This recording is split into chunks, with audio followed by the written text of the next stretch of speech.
Et cette déclaration-là, ça, c'est une analyse de ma part, et tu peux me contredire, Freddy, si je me trompe, et je ne vais pas trop m'éparpiller dans cette analyse-là, mais c'est une déclaration concernant la loi et la manière dont elle doit interagir avec l'homme et le citoyen.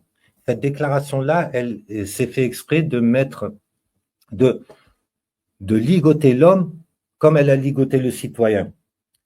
Pourquoi je vous dis ça? Parce que il y a 17 articles dans cette déclaration-là. Il y a 4, de l'article 4 à l'article 11.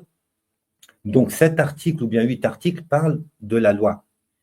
Il y a seulement 5 articles qui parlent de l'homme. C'est la déclaration de l'homme et du citoyen, mais il y a seulement 5 articles qui parlent de l'homme et du citoyen. Premier article ici, les hommes naissent libres et demeurent libres et égaux en droit. Les distinctions sociales ne peuvent être fondées que sur l'utilité commune. Là, OK. Puis on arrive le deuxième article. Qu'est-ce qu'il nous dit le deuxième article? Il nous dit le but de toute association politique est la conservation des droits naturels et imprescriptibles de l'homme. Ces droits sont la liberté, la propriété, la sûreté et la résistance à l'oppression. À partir de cet article-là, pour moi, c'est la galère. C'est que là, cet article-là définit pour l'homme et pour le citoyen, il définit les lois naturelles. Il lui donne 4 lois naturelles seulement. La liberté, la propriété, la sûreté et la résistance à l'oppression. Les lois naturelles sont beaucoup plus nombreuses que ça. Mais cette déclaration, voilà, elle a défini les lois naturelles comme étant seulement ces 4 lois, lois propres à l'homme et aux citoyens. Et après, dans l'article 10, 11 et 17, mais dans ces articles-là, l'article 10, 11 et 17, il ne parle plus de l'homme, mais par exemple le 10, à la fin, ne trouble pas l'ordre public établi par la loi. Toujours, on va trouver quelque chose qui est établi par la loi. Donc, il ne parle pas de l'homme, mais il parle de la loi qui limite les actions de l'homme et du citoyen. Pour revenir à la Déclaration des droits de l'homme, je voudrais ajouter ceci.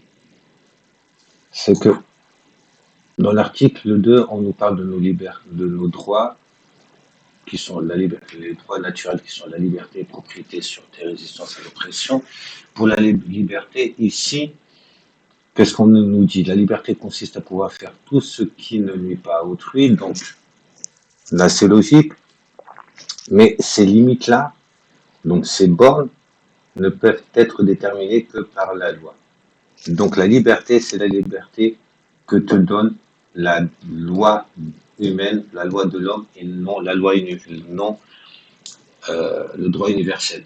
Ici aussi, je voudrais pas trop m'attarder, mais ici aussi, vous allez trouver la libre communication des pensées et des opinions est un des droits les plus précieux de l'homme, sauf à répondre de l'abus de cette liberté dans les cas déterminés par la loi. On nous a défini seulement ici 4 lois universelles, et je le redis, elles sont beaucoup plus nombreuses. Elles sont là, les 4 lois, mais ces 4 lois-là ont été limitées par la loi de l'homme, la loi humaine.